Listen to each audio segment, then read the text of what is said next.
Hey, I'm Jen. I'm Natalie. Welcome to VodkaCulture. Where we sip on vodka and talk about culture. Yes. That's a creative title we got.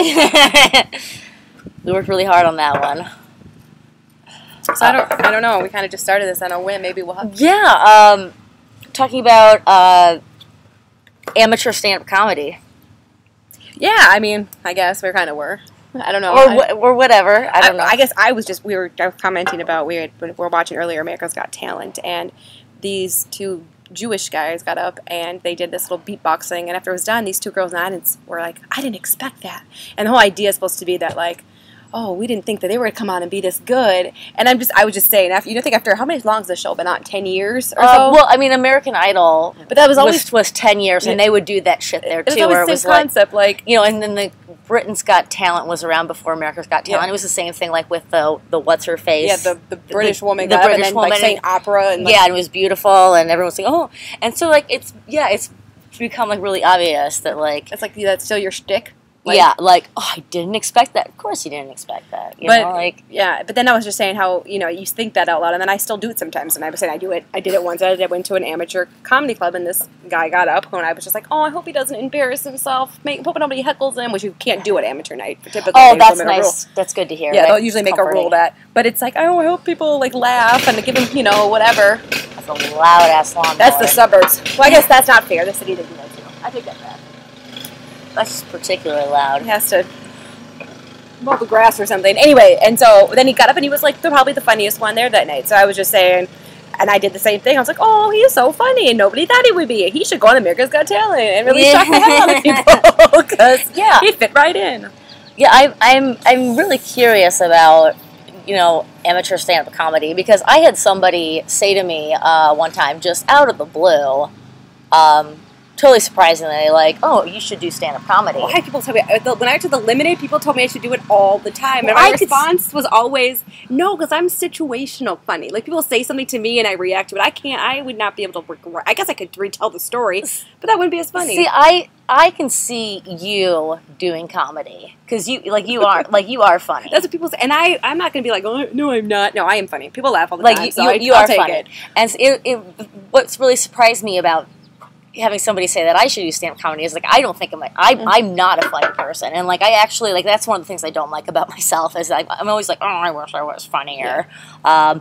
But I think it was from the perspective of, like, being like the fact that I'm a writer. Yeah, like, creative. You know, if you can, and I've been thinking a lot lately about, like, what it takes to be a writer, like how one becomes a writer. Like, you don't just wake up one day and, like, oh, I'm going to be a writer, and then, like, write something that you can actually do something with. Like, you're always terrible in the beginning, and, you know, I've been writing prose for like 25 years, so I've gotten good at that. But, like, you know, now with trying to do TV, I've spent, you know, the last 2 years, you know, trying to learn how to write TV, and, like, it's still really bad. And I just do a lot of style jacking. Yeah. You know, like, paying attention to how other people write their scripts and trying to do what they do, and like eventually, like, you know, just to learn from that and assimilate that style and whatever. And so I've been thinking a lot lately about, you know, the same thing with comedy. I feel like you can't just, like, be a comedian. Like, you really have to expose yourself to a lot of other comedians, and then, like, play around with their style, I think. I don't know. I mean, not to advocate, like, you know, plagiarism. Right. But, or, you know, to be a knockoff or whatever. I think you have to start. I think when you start out, you have to start as trying to do what other people have done, so you can figure out how a joke is structured, how a bit is structured, and then, like, you have to become more comfortable with that. As you become more comfortable with, like, mimicking other people, your own style starts to emerge. I agree with that. I do think some people, though, do have a better knack at it. I mean, like, my sister is a writer, and she is very impressive, what I think. And I'm not just saying she's my sister. Trust me, I would like to say, oh, she's okay. But no, she actually is really good, and so I'll say something, and she'll say basically the same concept or the same subject or the same objective, I guess is a better word. And I'm like, oh, that sounded so much better. that made so much more sense, or that was really good, and that got the point across, and it's understandable, and it's kind of funny, and it's like ironic, and she like does travel blogging, and it's just really, really interesting to read. Versus like sometimes I'll be like, Emily, I really want to say this. Tell me I can say it so it's funny, or tell me I can say it so like it makes a point, and she'll be like, well, just say what you're saying. And I'm like, no, you have a better knack at it. Like it just comes out differently. Yeah. Oh yeah, and that makes me think about like how like when I'm talking to people, I'm just not that articulate when I speak.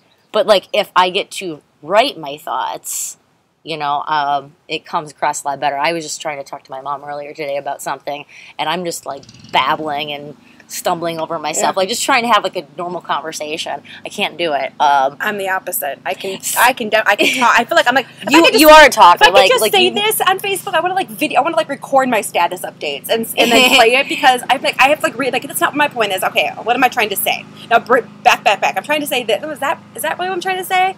And tone is a lot of my delivery, and you know, and that just does not portray on Facebook. So like, won't say half the stuff I really want to, because like people are going to take that I'm being literal. This is not serious, but people don't know sarcasm, and even writing sarcasm afterwards doesn't usually get the point across, and it doesn't make as much sense. So I have the opposite problem. I could articulate for days and be like, oh, that makes sense. And when every time we have conversations, I'm like, oh my god, you're so articulate. Like these things just come out of you. So it seems so effortlessly. And that's what I feel when you write stuff. I'm like, oh, she said it. Yeah, so I feel like you and I are the opposite sides of the coin. Like I write much better than I speak, and you speak so well. And apparently struggle with writing. Yeah. I feel like, and I also just feel like maybe it's not as bad to me, but I want to make, there's certain points I'm trying to make. I feel like everybody is, I hope when they're saying, I think some people talk and don't say anything, let's be honest. But I think most people are talking to make a point about something. And I just feel like mine are better conveyed with my tone and with even my hand gestures, which y'all can't see, but my hand gestures and my whatever versus writing it down. It doesn't usually come across the same way. So... but yeah, so sometimes I'm like, Emily, I'm trying to say this, and type it for me and tell me what you want me to know, how it should come out. But yeah, have you read any of her stuff that I've posted? No. She just wrote a really good one. I guess I'm giving her a shout out. It's You're Roped In. She lives in Europe, so you're roped in. It's okay. Play on words, yeah. I hate puns. But she just did it. Well, she's trying to rope you in. But she just wrote one about, you know, having privilege and being able to travel, as you know how privilege plays a part of that and stuff. And it was really one of the really good. I posted. That's one you can read. It's really good. Okay. But I was like, I could blabble about that, but I could not have written it. It's so concise and to the point. It's not long at all. And where I feel like when I write things, I feel like it goes on sometimes longer than I need it to go on, because I'm like, let me clarify what I'm saying with this, since this is not written the way I want it to. I don't know. Yeah, I understand that. So where you saying you babble when you were talking to your mom, going, that's how I feel when I write. Like I'm you babbling when you write. Okay, yeah. Well, you know, and sometimes I feel like with like babbling writing can be good if it's like style, like there's a good style going on, and that like the lack of being succinct is like in a way helpful to the argument, like when there are issues that can be difficult to you know, get a clear opinion on. I feel like the babbling writing is actually like really like it underscores the complexity of the issue. But then you think of like, we're completely changing the subject, I think. Well, it's still writing. But like you were talking about TV or writing like scripts or write TV. Like I think somebody obviously that's really good at that. Aaron Sorkin. Yes. The reason I think he's so good is I think he combines both those. He writes but his people speak. And that's not a lot. They don't babble much. I mean, they do their walk and talks, whatever, but they all say like 3 words sometimes, and you're like, chest pumping, heart beating. All you needed to say was that one line, and now I got it. Like, I mean, just as an example, like CJ, they beat their women. So I should have said it was just 3 words. Yeah. Or 4 words, I guess. And it's to the, you know, he has both of it. He can write that out, and then they say it so concisely. I feel like he just combines both of those talents. Yeah, maybe you need both. I had a lot of fun reading like an unauthorized draft of the Newsroom pilot, and I was really impressed with the way that he was describing the action, setting up the scenes, like in the script, you know, and that gets totally lost when you're, you know, with the actual product. And And yeah, here's me babbling, not being able to form a coherent thought. You know, I really identify with Aaron Sorkin in the sense, you know, he's admitted that he doesn't feel he's a natural storyteller. Mm-hmm. Like, there are so many writers out there who can come up with these ideas, mm-hmm. and then, you know, it's a question of whether or not they can write them well. But, like, the ideas come to them so easily. They mm-hmm. can create drama and you know, complex storylines and all that. And Sorkin doesn't feel like he can do that. Like, mm-hmm. those ideas don't come to him. And I feel the same way. And I really, I felt relief in hearing him talk about this at a showrunners roundtable, because, you know, for a long time I had the question, like, you know, because story ideas don't form so easily for me, does that mean I can't be a writer? You know, but I think, you know, Sorkin proves it, like, that you don't necessarily have to have, like, the most dramatic story, mm-hmm. If you can take what you have and write it really well. Mm-hmm. That was me babbling. Sorry. No, I'm just taking it in. I agree. I think, you know, you come up, I think what's easier, and maybe I'm wrong, and correct me if I'm wrong, it seems like it may be easier, and this goes with all, when you're writing a story or telling a story, to come up with the big picture, what you overall want to do, but then you have to subplot in the smaller stuff. Okay, I want my end game to be this. I want it to be about this, but how do I get there? And that takes a lot more effort, a lot more time, and, like, a lot more. And that's where I've really struggled with trying to become a TV writer. You know, with doing prose writing, with writing novels, you know, it's like you don't have these limitations. You can write the scene as long as you feel you need the scene to be. And if, like, the writing's really clicking and, like, oh, I'm totally into the scene, you can write it for 10 pages or whatever. Mm-hmm. Whereas, like, with TV, you have to get somewhere in a finite amount of time. Mm-hmm. And you know, things have to be much more deliberate. You know, what I've loved about prose writing is I can just type and characters will come to me and they will reveal themselves in the writing and the story will unfold within the process of writing. And I like that. I like that very organic feel. But you can't do that with TV. I've been trying to do that with mm-hmm. my TV writing, and all of a sudden, like, I'll be at 58 pages, mm-hmm. and it's like, well, shit. You can't do this. You know, whoopsie daisies. I didn't accomplish what I needed to. And so you have to be a lot more deliberate and pre-planned and organized with TV writing. And I've always been kind of not a fan of the outlining process. Mm-hmm. Yeah, I've heard other, like, novelists talk about how if you know how the story ends, it's not that much fun to write. It's less fun to write when you know. It's more exciting to write when you don't know what's going to happen. Mm-hmm.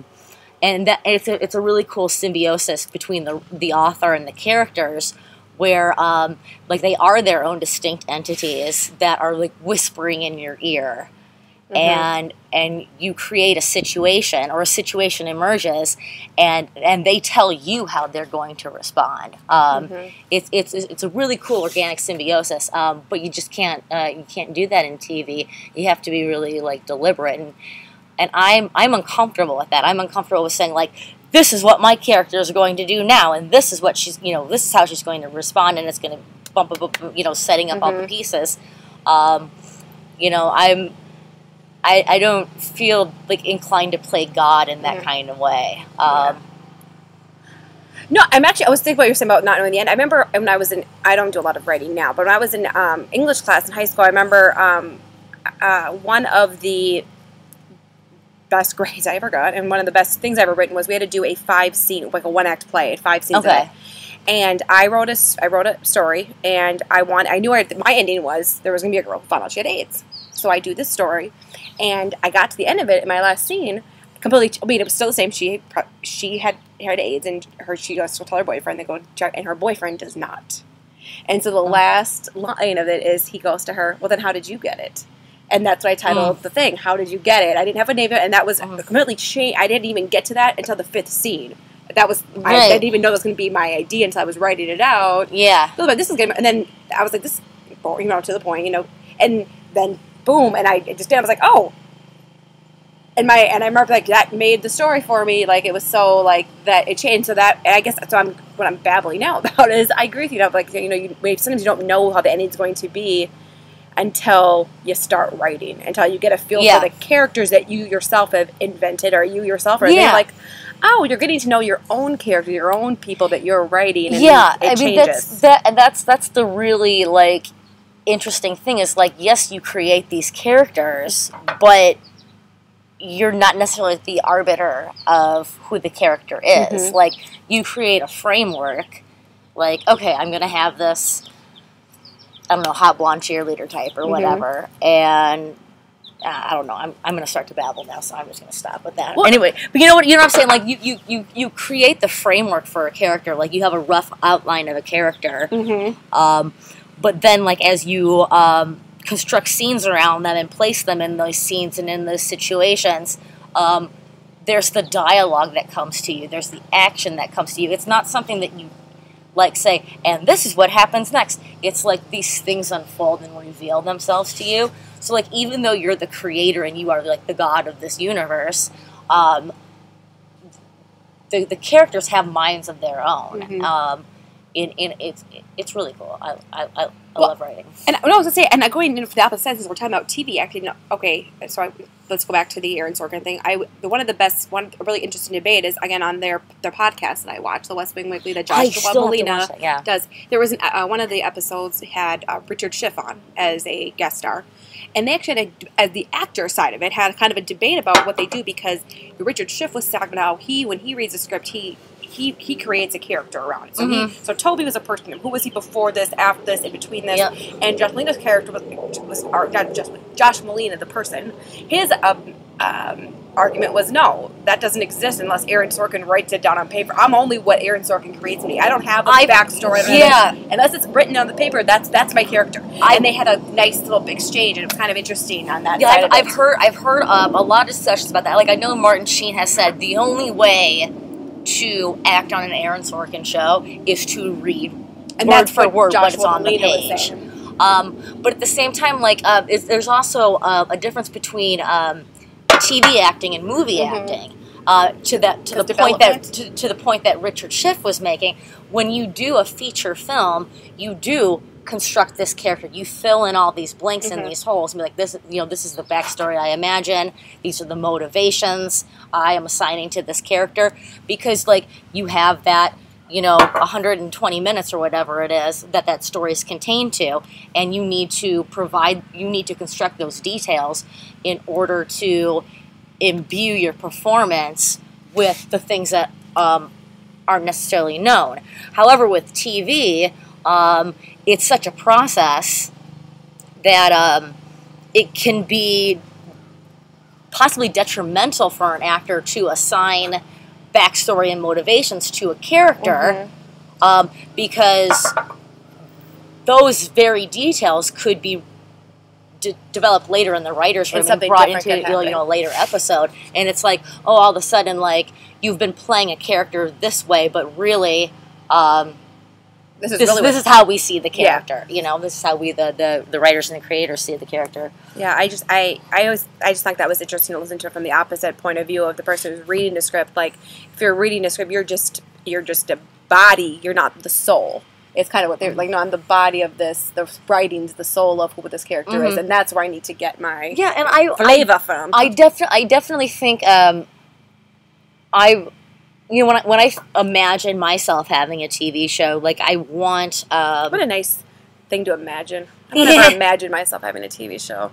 Like, I want... I want my actors to not just be, like, reciting my lines. I want them to be actors. I respect their craft. I respect that their job is to interpret character and to distill and add in all these to flesh out the character in their performance. And, like, I would want my actors to feel like almost a sense of sovereignty, Yeah. like, or an ownership of their character, Yeah. like, you know, to be able to make those interpretations. And then maybe have, like, I know, like, you know, I've heard, you know, doing, you know, when they do table reads and they read it out, and to the point where they're asking, should I inflex my voice here? Is this, what should I do here? Should I look this direction here? And but there things will happen off, and that's why I like listening to podcasts of different people, because I've watched them from different shows talk about being on the show, what happens, and what things were just happened that were fake, that wasn't part of the script. You know, again, just because we're talking about it, the same podcast, Richard Show, so how there was a scene, him and CJ are laughing in the background. That's because we got on the stage, he made a joke, and they were laughing, and they just kept, Alice and Jay has such a genuine laugh. Yes. That they just kept it there because it made sense that these people would not necessarily, they're not just existing, they exist outside of the hour-long show you're seeing. So them walking into a room, they don't have to walk silent, stoic in there, and then just be standing there. And now the scene begins. Just like you know, they have a life outside of that, and they're having a conversation, which they invoke a laugh, and it was that just makes it genuine. And that wasn't written. Aaron Sorkin didn't write that in. CJ laughs a joke or anything. That was a back thing that just happened. You know, and where you know, one of the, you know, the details of script writing where, you know, I'm confused right now is like, how much direction do I get? I know that there are certain actors, like I've specifically heard Lisa Kudrow absolutely hates what they call Rileys, you know, or the parentheticals, where it talks about, like, how to deliver a line. Yeah. Because it's like, fuck you, I'm a professional, and I will figure out what to do with how I deliver that line. And you know, I've tried to keep that in mind, but at the same time, I realize I feel sometimes like I write lines which, like, if I don't specify how it could be delivered in a completely, it could be, like, the meaning of it could be interpreted differently. Well, that's why you would write the whole series in one, that you would write a pilot episode, and then you get to know your actors and your act, and then so maybe, like, the first one would have that part of it. See, that's how I feel like, in the pilot episode, like, I can give more direction because I don't know who the hell would be in the show, and we don't know each other. We don't, you know, we haven't learned each other's voices, you know. And then, you know, like, I heard Vince Gilligan talk about, like, how in the process of getting to know the actors, they began to write the characters' lines with those actual actors' voices, in, like, because they knew how they were going to deliver the lines. They had enough sense of their style. The only one they didn't know about was Aaron Paul, because apparently Aaron Paul has very interesting interpretations about how he's actually going to, like, stress a word, like which word he chooses to stress, or how he delivers the line. And it's going to come down to, too, you know, how professional or how amateur are the people that are doing the scenes. I mean, I think, you know, if you were, you know, of course, now we're sitting here, and of all the thousands of... Leonardo DiCaprio. I'm just trying to pick one. Obviously, very good actor. As an Oscar, you don't have to give as much direction to him. He's going to take it. He's like, I've done this 80,000 times. I know how to read. I'm going to be able to find. But then you find somebody who doesn't have as much experience. It might take more to get that out of him. Right. You might need to say, no, I want you to be a little more ironic here. I want you to take this in. And I think that's the difference. That's why, you know, when you develop your craft. And that's why, you know, when you see... In my opinion, again, I feel like but, you know, when you see younger kids or younger people in movies that, like, you know, get nominated for Oscars or that are really good, that's so good because it's like, that's so genuine, and you know that this is their first rodeo, and it is. So how much direction do they have, or are they just that talented that they just took this on themselves? Yeah. And so it's impressive to see some of those people, much. You know, younger people, you know, evoke such emotion from you. I don't know. Yeah, but you know, it's the, you know, the whole relationship between writer and actor. You know, it's confusing. I really, and I don't know if it's you know, for me being you know, a novelist or a prose writer, or me just being an amateur. But, like, when I write, I want to describe exactly what I'm saying. And that's not, like, meant to be, like, in disrespect to the, you know, the talent, was saying, like, and now you have to look at each other in this way, or, you know, like, it's not like, I don't want it to be taken as, like, I'm giving you stage direction, but it's more like, I want to capture what I see and put it on the page, so that you can know where I'm coming from. And I think especially like with a pilot script, there's pressure to really capture everything and like, you know, prove your worth as a writer, like really like nail it down. I feel like your pilot script has to be amazing and very detailed and really nailing home the tone and the tone of your show, the style of your show, you know, just like getting all of those details there so that you can impress that upon the, you know, the production company, the network, the cast and crew and all that. And then later on you can be more lax with what you're putting in your script, because now by now, you know, the cast and crew, they know what kind of show that they're making, you know, what kind of show they're making. And you don't have to be as detailed in setting up the scenes and whatever. I don't know what the fuck I'm talking about. I was actually going to say, right at this point, I make this whole thing go full circle. I think the point we've just made with all of our writing babbling and our verbal blabbling and all this stuff is how hard it is to be a comedian then, because you don't get nearly this amount of time to this. You are upstage for however long, even if you're like a Kevin Hart or, you know, a Rich, and you have a whole hour show or something, your jokes have to be to the point, because you don't have time to explain, by the way, that joke was supposed to mean, that you don't get that opportunity. And I think it's just how hard it is to be a stand-up comic, because you are in your time constrained. You don't have time to tell. I mean, there are artists that are comedians, I consider them artists too, that tell really longer stories to a point. But a lot of times it's funny through the story. It's not like just the end joke is funny. The whole story has to be funny. Right. And that can be tough. And I think that they don't get sometimes enough credit for how hard it is, even if you're naturally funny, to be on a stage and you have to get people's attention right away. You have to be funny, and you have, as you're telling a story, they have to be laughing or at least engaged in the story. I said, always all that build up for a punchline, even if it's funny. Why did I just sit here for 20 minutes? Well, yeah, I mean, there are certain comics who will do where like the big punchline is like it takes like 3 bits. Like you start with one bit where like you're planting the concept, and like you get a laugh and whatever, and then you move on to another bit. And then a third bit and whatever. And then all of a sudden you weave back in something from the first bit. And like with that context in mind, the punchline is absolutely hilarious because you wove it back together, you know. Ellen DeGeneres. Have you ever seen this? Here and Now. Ellen DeGeneres, Here and Now. Her is Procrastination. How she decided to write a stand-up show for us to laugh at.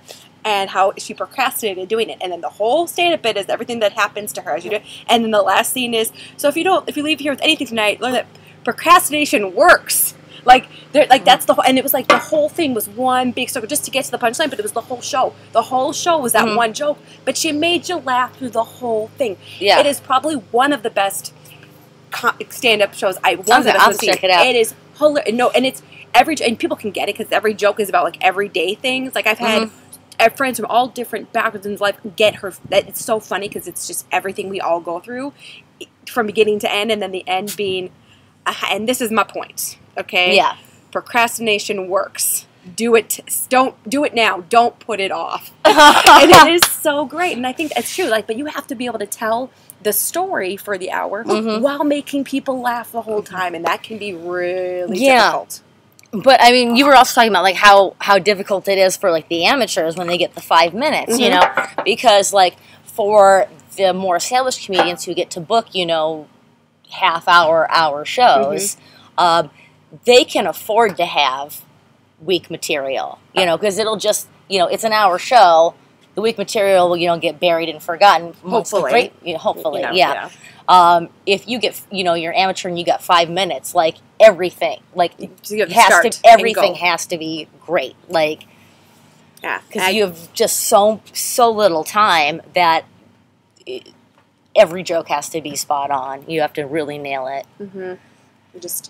I think just in general, like I think if.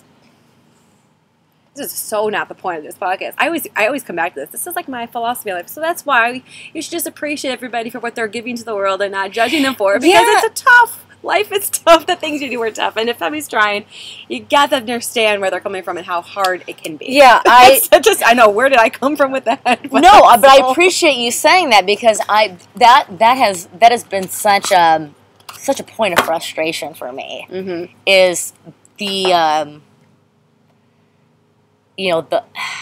that is going to make me sound like a douche. The lack of appreciation for when I create something and put it out into the world. Like, I mean, like, if I were Taylor Swift, like, if I fuck that. Like, if I had a contract, if I was actually like, if this was a career and I was being paid to do it, and I was, I had a pocket of approval, it'd be fine if, half the people didn't care. But, being an amateur, and knowing that the only people really being exposed to my content are my quote-unquote friends, it's like, I don't want to be ignored.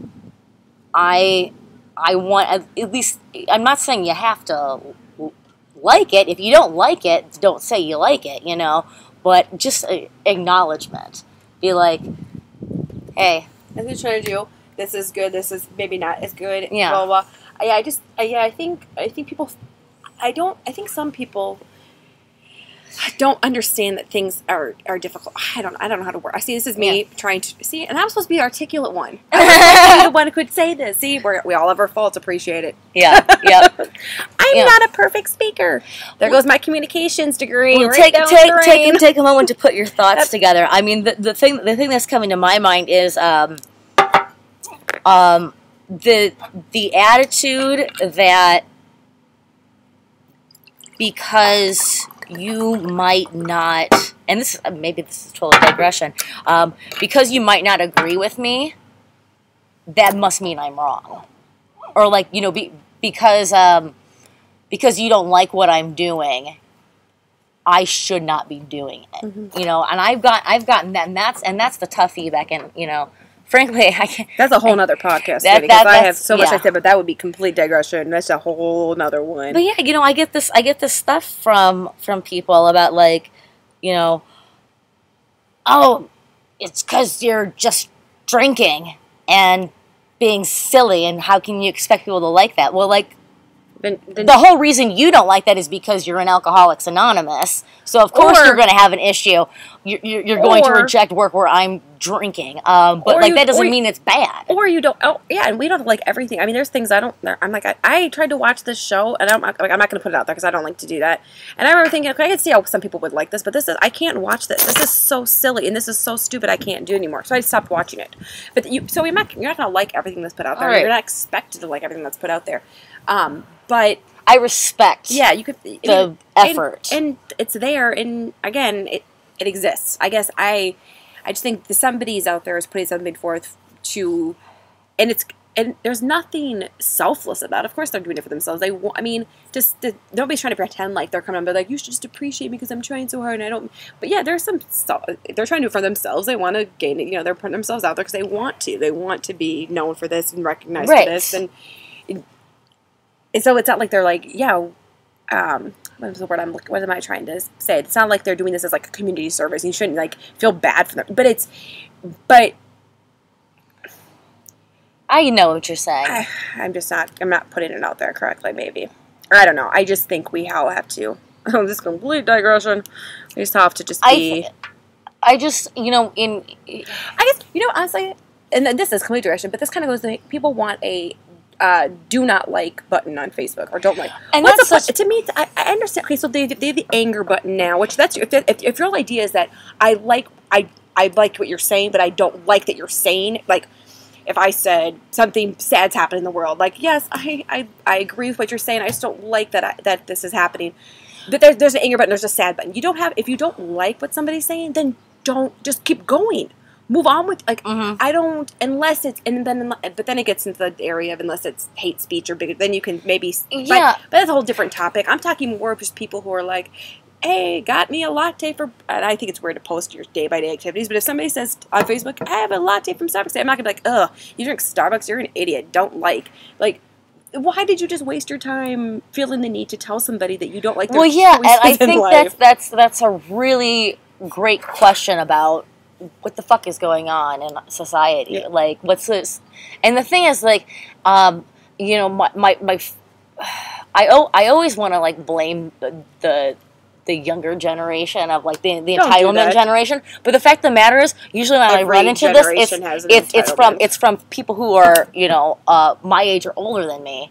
It's from everybody. It's from all generations. I want to know, entitlement is an age thing at all. Entitlement is not. I'm sorry. I feel like entitlement. People have it, and you could be 65 years old and feel entitled because I know plenty of them, and you can be. But you know what I'm talking about. You know, there's this whole argument about this. You know, current generation with the whole like everybody gets a trophy. Yeah, and it's all like parents are your best friends, so people are like soft. But I think that happened before. I think there's always been the parents that have been like that, are entitled their children to the point we just now are six. I personally think that. I mean, there was that whole article about the guy who yelled at the lifeguard. The lifeguard told his kid to stop running out there on the pool, and the father yelled at the lifeguard.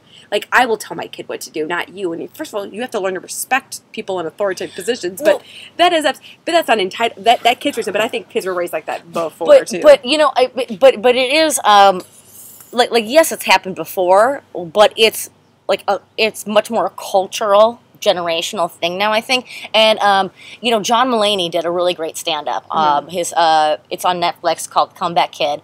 Does this great thing that I totally identified with, talking about the difference between like, you know, how kids are being raised now and how he was raised, and everything he talked about how he was raised is like I completely related to. Whereas like your parents don't believe you, your parents don't like you, it's just shame if the teacher the parents work together. If the teacher's like, I'm going to call your mom, you were like, no. People are like, I'm going to tell my mom you did this to me. Like, right. That's the thing. Yeah.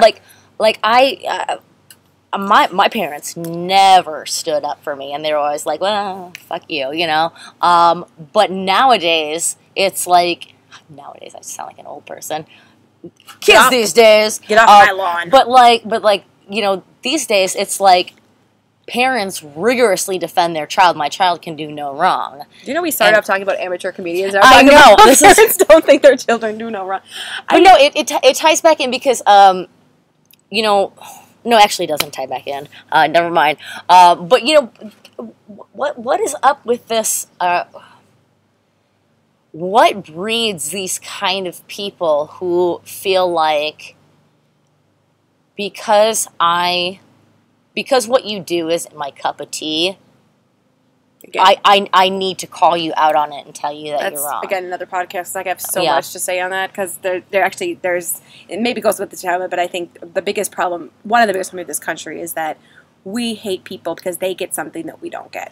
I'm sorry. Yes. I think the reason that people have such an issue with people on food stamps is absolutely because they're getting food stamps and you're not. And I'm not saying people want to be on them. Right? That's not what my point is. But like, how dare they get something that you don't get? And that's why I said it's a whole other podcast. Yes, I can tie that in. I can tie that in because I think you're absolutely like the animosity towards artists is like, you know,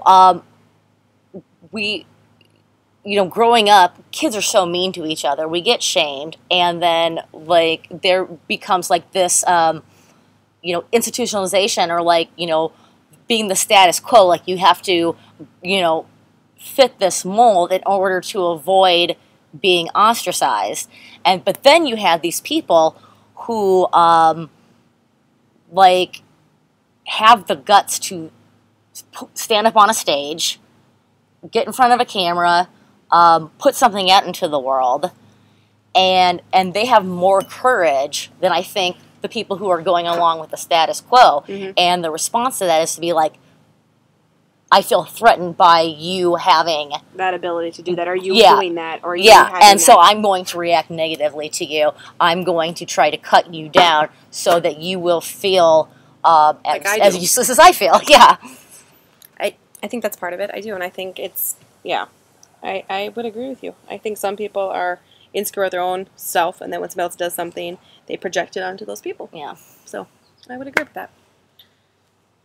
So what's the solution? Honestly, the solution is the same solution that goes to every problem we have. People just need don't want to exaggerate, not every solution, but people just need to be nicer to people and stop being such jackasses. People are just so judgmental of people. Like, I think, or people will take snippets and go, going back to America's Got Talent, judging a book by its cover, what's going to happen? Like, people just assume they know somebody because they see a picture of them, or they see a 6-word bit about them, and they automatically put them in a category. When they defy that category, they get upset. Yeah. You didn't fit into the mold that I already put you in. Now I have to Yeah. reorganize my thinking and do something different. And Yeah, and like how dare you make me feel like I have to think about things? Yeah. You know, I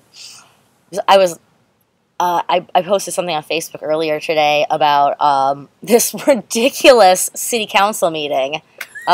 Did you see it? I did not, but I can just tell by your voice that it probably was ridiculous. It was so there's this this was in Pensacola, Florida. There was this and the city council meetings apparently open with a prayer invocation.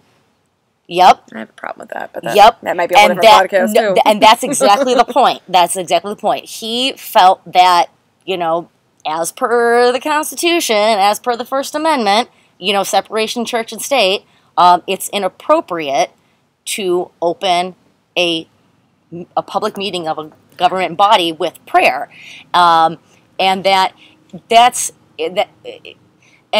point that he was illustrating is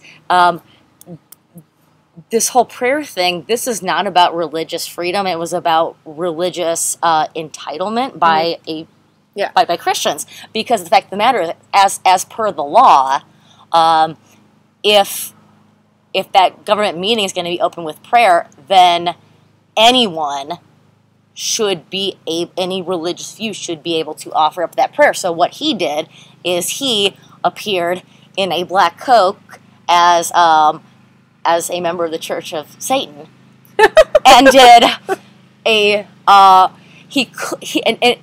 it was ostensibly a satanic incantation, but if you actually listen to what he's saying, like, he clearly wrote this himself I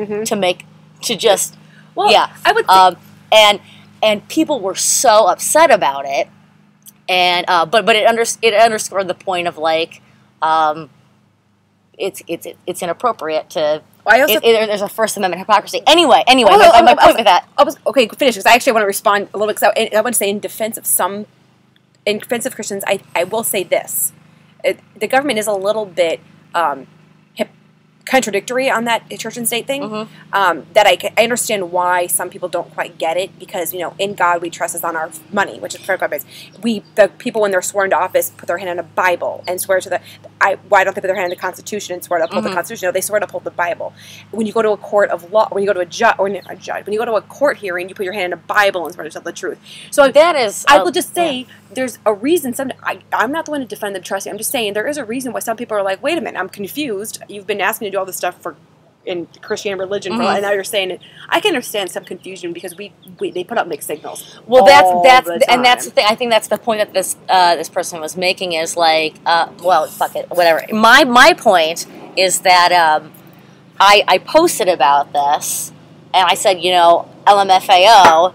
Turns out that if you want to do satire, you don't need to have your own TV show or a book deal or a movie deal or a Broadway stage. You can just go to a local council meeting and, like, make your point and make a point. And then my own mother responded to this by saying, like, I am so sick of these gross posts, and to the evil one I say, let go of my daughter. And, you know, and it's like, that's like, I'm making a reasonable. Does she think that you're, like, following Satan now? She doesn't think I'm following Satan, but she thinks Satan's got a hold on me. Just because I pointed out that, like, yeah, this is a really, like, ambiguous, and, like, if you're going to make a constitutional argument, you know, like, and it was completely rational. Like, there was nothing irrational about what I was pointing out, but somehow, like, because she was uncomfortable with it, it was like, the devil has a hold on me. Like, literally, the evil one has his claws in me. Let my daughter, let my daughter go. And then, like, a bunch of her friends, like, were like, you go, Mom. Yeah, good for you. I'm so proud of you. Amen. And it's like, no, you don't get to how dare you? This is my family. And it's like, how dare you imply that because I have a different view than you, but you're different. But under the And this, I think, influence of evil. And I could be wrong, but stuff from what you're talking about, it doesn't even sound like they. This is where satire and jokes or whatever gets so lost, I think, on its audience. And to me, it almost reads, and I could be wrong. I'll look at the post later and judge for myself. But it almost sounds like, based on what you're saying, is that instead of them actually understanding what the whole concept was, they took away from it that you were in agreement with the man that was following Satan. Right, and that wasn't the argument at all. And so to me, it's like that's why I get so lost trying to do these things. Like that's not the wait. You just what are you talking about? And the thing was, I knew, like as I made the decision, I'm like, critical thinking, people, critical thinking. Like after I saw the video, knowing that I was going to post about it, I thought about what I was going to post, and I thought about how people might react and interpret it, and so I actually included in my post, FYI, if you're having a hard time figuring out what's actually going on here, he's illustrating a point about First Amendment-related hypocrisy and why it's inappropriate to have a prayer invocation at the start of a public government meeting. That's what this is about. Even still, it was like, but because when you challenge people the way they think, and that's, to me, like, that's my biggest issue too. Not one of my biggest. Everything I talk about, I say is the biggest issue I have. By the way, that's not. But other stuff is, critical thinking, but also being able to hold two thoughts in your head. I can think two things. Yep. They're not necessarily one or the other. You can have two thoughts in your head. I can like chicken and like pizza.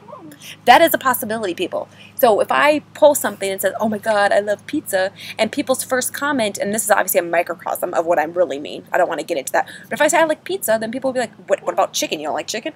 Does chicken have to do with what I just said? I just said I like pizza. And it's like people automatically, there's so many people who post things that I read their friends or family's comments, and I go, that is not at all what she just said.